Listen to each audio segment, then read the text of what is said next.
Imagine waking up to find your world buried under 50 inches of snow with winds howling at 45 miles per hour.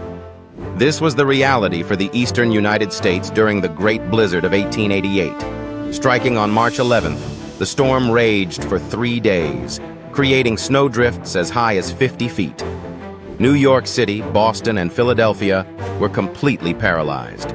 Communication lines were severed, and transportation ground to a halt as trains and ships were immobilized.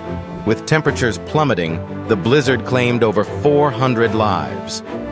This catastrophic event spurred advancements in meteorology and urban infrastructure, leading to the development of underground transportation systems to prevent future paralysis of major cities.